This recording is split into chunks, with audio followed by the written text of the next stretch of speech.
Back at it again. It's your guy Spencer. You know what time it is. It's time for the third installment of the top 100 East Texas players of 2025. This time we are going through numbers 80 through 71. Real quick, for anybody's first time on the show, these guys had to either be a superlative in district or first team all district in order to be on the run. I looked at 584 players from 76 different schools to compose this top 100 list. Is by far the most detailed and the most talented top 100 that I have put together over my 6 years of doing this. And so that's how you get on the list. That's how you get eligible to make the list. At number 80, from Sulphur Springs, the senior defensive player of the year in his district, linebacker Alex King. And Alex King is got what you want when you look at a prospect, man. He's tall. He's about 6'1" to 6'2". He can run. He's athletic. He's a thicker build kid in that linebacker spot. He's not, he's not a plugger by any means. He's not a thumper, but he is an athletic, but he's not 175 pounds either. This guy's a guy that's got some weight on him that can bring a punch with him. Made a lot of athletic plays for, Sulphur Springs consistently. And that's how you become the district MVP. Who is the most consistent guy in the district? Who shows up each and every week? Who is making plays, not just against the best teams or against the worst teams, but against everybody? And in order to win district defensive MVP, you have to continue to make plays and plays and plays on top of plays against everybody, like you see King do here. This guy has great range at linebacker. Does a good job of getting people onto the ground, has a knack for making a fumble. That's one, the greatest thing you can do as a defender is turn the ball over. So when you can get your helmet or your hand or something onto the football and make it dislodge from the runner's hands, you have done something really good for both the defense, your offense, and your special teams. You have really helped the team. So those guys that can turn the ball over are really, the real jewels of a defense, of a team. And Alex King did that a lot. He got it to the ball and separated it from people. Helped Sulphur Springs play this was a pretty good Sulphur Springs team this year. Didn't really cover them a whole lot because they were out there in that district with Salina and other more northern, middle Texas teams. But nonetheless, Sulphur Springs representing all here. At number 80, the senior linebacker, Alex King. At number 79, a senior safety from West Rusk, it is Chris Sanchez. Chris Sanchez made probably the best interception I saw all season long. One-handed snag. Really didn't even seem like he really saw the ball coming, saw it in the last second reaction, throws that one hand up there and absolutely snags that ball out of the air. He did a great job in tackling. He was essentially a linebacker from 11 yards deep, the way this West Rusk played him. He was attacking the line of scrimmage, and they play a lot of run teams in his district.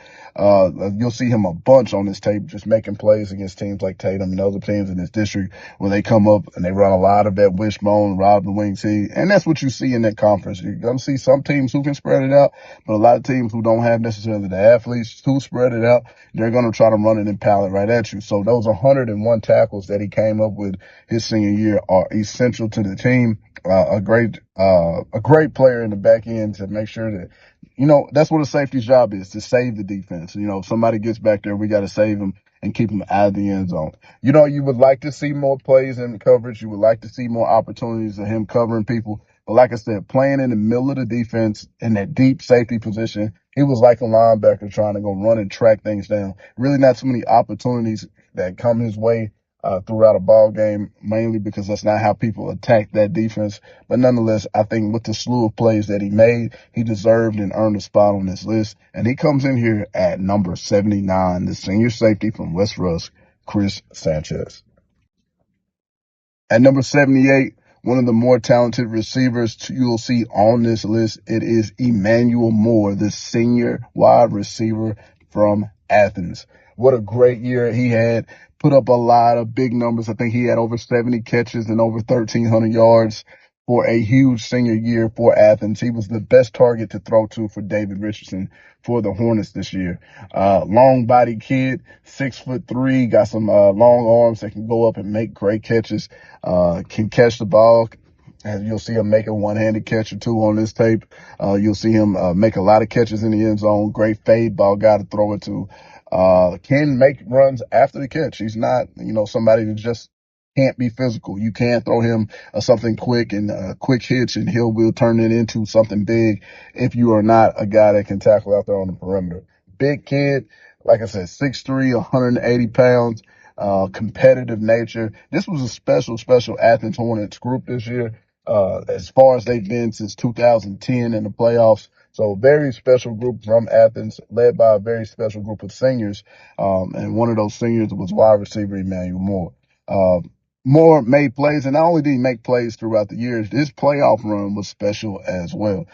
Richardson, especially in the playoffs, looked for Emmanuel Moore. And when you see these highlights, you'll see a lot of these games come in round 2 and 3 and 1 of the playoffs, as they did a great job of traveling this year. Also, Athens did a great job. They're the only ones to put up a 50 ball on Carthage all year long. Carthage beat them 61-56 in the middle of the year. They didn't have the same quite as much success against them in the playoffs, but that in itself to put a 50 ball up on Carthage lets you know just how great this offense was, and that is because of great receivers like number 18, Emmanuel Moore. At number 77, a junior receiver and safety from Troop, Texas, it is Kevin Pierce. And not Kevin, James Pierce, the little brother of Kevin Pierce, who was an outstanding player at Troop and at Kilgore College as well. James Pierce, really great football player, man. When we talk about a guy that makes plays all over the field, you'll see that with him at Troop. The great thing about those three young guys, they get to play all over the field. He plays safety and he plays receiver, and he's also in the return game as well. And that's what you get to see, a bevy of plays from this guy, not only on offense, but on defense as well. He's making great diving interceptions. He's making great catches, touchdowns, and things like that. And that is kind of what gets these 2A, 3A guys where they have the opportunity to jump in front of some of these 4A, 5A, 6A guys in the list, because not only do they get to be outstanding football players on offense, like Pierce is, but he's also an outstanding safety and a physical presence, a tackling machine at safety as well. A big kid, man. And you look at him, he's about 6'2", looks like he's about 160 to 170 pounds. And when he's out there on the field, he plays with extreme confidence. He's going to go get the ball, whether he be on offense or defense or not. His ball skills are pretty darn good, especially at that level, and especially as just a junior. He's a guy that can really catch the football. You don't want to throw it around him on defense. He can track it and go get it, playing that middle safety position. And then also over there on offense, he can catch the ball. But not only can he catch the ball, a physical presence with the ball in his hands, can break tackles, go and get it, first downs, and extend drives, and of course he can get that ball into the end zone as well. I thought he had a strong year, a really great junior season, and that's why he pops up here on the list at number 77. At number 76, a sophomore defensive end from Liberty ILU, it is Luke Basinger, and not Trip like I wanted to say. Of course, Luke Basinger is the little brother to Trip Basinger, the guy who set all of the records at Liberty ILO last season of an immaculate quarterback year. Luke, big little brother in this case, as a defensive end. And as a sophomore, he has a physical presence to him already. Most sophomores, they get in, they're starters, they're out there, they're flashing, and they show their potential. Most are backups on varsity as sophomores if they're not playing JV.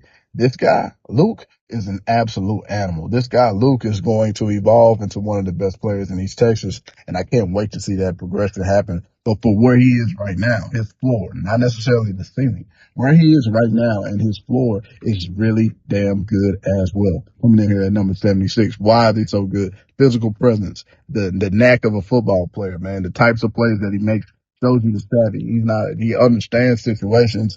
He can defeat blocks, and he defeats blocks by any means necessary. Has a speed and ball get off that there's really pretty much nobody in his class for name sure has, and not too many people across East Texas have as well. I'm really super excited to see the future of Luke Basinger, what it is to bring. But I thought he had a hell of a 2025 season for Liberty ILO, and he pops up here on the list at number 76, Luke Basinger. At number 75, a three-time member of this list, it is the senior from Texas High, the offensive guard, Damian Chisholm. And Chisholm is a guy that plays with his heart on his sleeve. He's going to show his emotions every single game.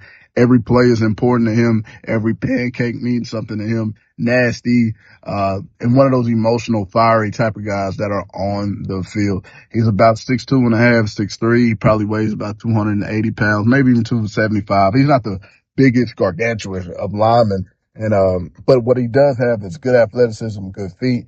And that will is what makes him a really good football player. Him wanting to be there, him wanting to put you in the ground, him wanting to chase down linebackers and make big plays for his offense. You can tell that this game means a lot to him. You can also tell that he feels he's very important in his role. And that's what makes a great offensive lineman. Some people don't view the importance of being an offensive lineman, even as offensive lineman. But when you know how important your job is, when you know how important that single block is to a certain play, and you take it personal and you carry it with pride and you play as hard as the guy that's running the ball and you care and think that your part of the play is what makes it successful, that's when you've got a true offensive lineman, and that's what you can tell that you have in Damian Chisholm. He's headed to, I believe, it was Southern Arkansas at one time, but I think he might have went to Texas A&M in Texarkana. I think. I'm not all the way sure and sold on it. Probably should do some research before I jumped on here, but it is what it is. But no, Chisholm's been a great player. Been watching him the last 3 years, graded out at around a 93.5, puts him in this 70 range. It's kind of a drop from where he was last year, maybe overshot just a little bit last year, but I think he's in an appropriate spot here, an A-type player, and I think he pops up here good on the list at number 75, Damian Chisholm. At number 74, staying in Texarkana, my goodness, it's 3 in a row. It is the senior defensive lineman, I'm not even going to try Big Dog, or Tank Hare. Tank Hare, the defensive lineman who is, I think he went on to Texas A&M and in Texarkana as well, signed with them and Coach Ergel out there. But man, what a player he is. He is a stout dude, may not be any more than about 5'10", 5'11"-ish. Although he's got huge legs and he is on the inside down there at nose guard, and he is one of those tree trunk can't move type guys.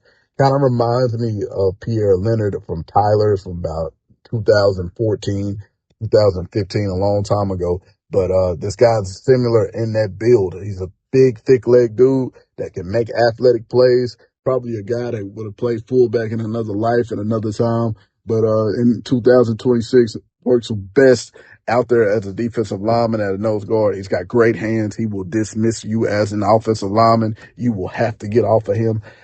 He has a great physical punch. You can tell it hurts to block this dude. If he makes contact with you, you're going to have your mind made up that day that you're getting ready to go to war, because he is a guy that can absolutely get it done on that defensive line. Makes several plays, several tackles, and just an experienced football player. You saw that experience come out. And like I said, man, just a hell of a football player. Made the preseason list this year and almost made the list last year. Had a big jump from an 88 score to a 93.5 this year, and has made the list at number 74. It is Tank Hare of Liberty Alo. At number 73, another senior defensive tackle, this time from Pine Tree. It is David Lively. And David Lively, my God, is a dude, man. He is an absolute dude. He's a unit up there, especially in high school, man. Looks like he's about 6'2", 265 plus pounds, with a great punch and a great source of athleticism and a great source of meanness. Pine Tree has had some really great defensive linemen over the past couple of years, going back to the 23, Dalen Evans, 24, Quentin Clark, and now 25, David Lively. 3 guys to make that list. And man, they've been playing some football over there in Pine Tree here lately. And David Lively is one of those guys that shows the proof has been putting there and what they're trying to create over there in Pine Tree in their football function. Big dude. Cannot move him. Does a great job of dismissing offensive linemen. He's going to get a bunch of tackles for loss this season. This past season, got a bunch of TFLs because he ain't going to be moved. And then B, he knows how to shoot through a gap and make a play.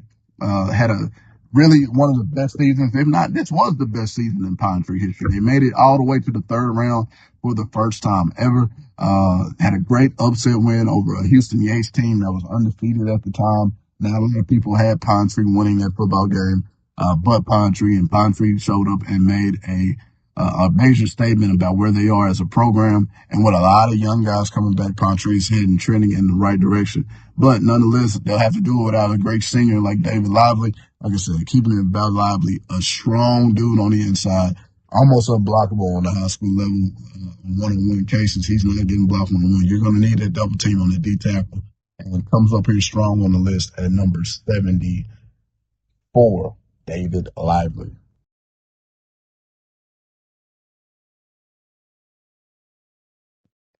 At number 72, uh, a pound for pound, you might think he could argue he's one of the best players, if not the best player on his team. But pound for pound anyway. But nonetheless, at number 72, junior outside linebacker slash running back from Athens, Texas, it is Jabari Taylor. And Jabari Taylor, graded out as a sophomore last year as a 91, was just on the cusp of making the list last year. This year, there is no denying the guy. He is an absolute unit and man up front. He can, as an outside linebacker, that's not what you want to see as an offensive tackle. Thick built kid with a great speed, great quick twitch, and just absolute mean and nastiness. And then if you're a linebacker on the other side, what you don't want to see is that same big, thick kid that's running the ball fast and with a mean and aggression and trying to put that ball in the end zone damn near every time he touches it. Really impressed with Taylor's tape. Really impressed with Taylor's game. This guy can absolutely ball. Had a great season this year, over 100 tackles for Athens this year. Easily the best defensive player on that side of the ball for the Hornets this year. And then, if he wasn't spending so much time over there, I think in the run game, he was probably their best running back too. Didn't really see him late in the year. I think he might have got hurt. I don't remember him, especially don't remember him on offense running the ball for Athens late into the year. But I think this guy is fantastic. I think he is a big time player. Height might be what the hindrance is. He's only about 5'11" to 6'1". I don't know how tall he is. And that might hold him back in recruiting as an outside linebacker. But this list ain't what that list is about anyway. This isn't about recruiting. This is about how good of a football player you are for your high school. And Jabari Taylor is one of the best in all East Texas, coming in on the list at number 72. And at number 71, the last for this list, it is the senior defensive end slash tight end from Henderson, Texas. It is Jordan Irvin. And Jordan Irvin, I believe, crashed the list as a sophomore and didn't make the list as a junior, but this year finishes his career off right, popping up here on the list at number 71. As offensive goes, as a tight end, this dude has a great set of hands, and great rack ability. He's, really an H-back type of guy. He's not the tallest, so he's not really going to be a guy that you would attach on the line of scrimmage next level. But I could very well see this kid go and play H-back on the next level, because at about 6'1 and a half, 6'2", he's got the size, the weight that you would want as somebody that can kick out across the line of scrimmage, but also catch that ball out of the backfield and convert third downs and be a goal line type of player for you. I think he has a great skill set with his hands and speed on offense. Defensively, same great skill set with his hands and his speed, except this time he's using it to get rid of people and running and tracking that football down. Irvin, was one of the best players on defense, shared, and Henderson was extremely young this year. Played with a freshman quarterback, played with a freshman linebacker who was excellent. I think he graded out as an 88. Didn't, had him marked as a sophomore, so I didn't pop up on the list. But, they were really young this year, depending on some really young guys and some really good senior football players. And I think Jordan Irvin, really stepped into his role as a senior leader this year. And I think he put out a way better product on tape this year than he did last year. And that's why he's here on the list at number 71, Jordan Irvin of Henderson.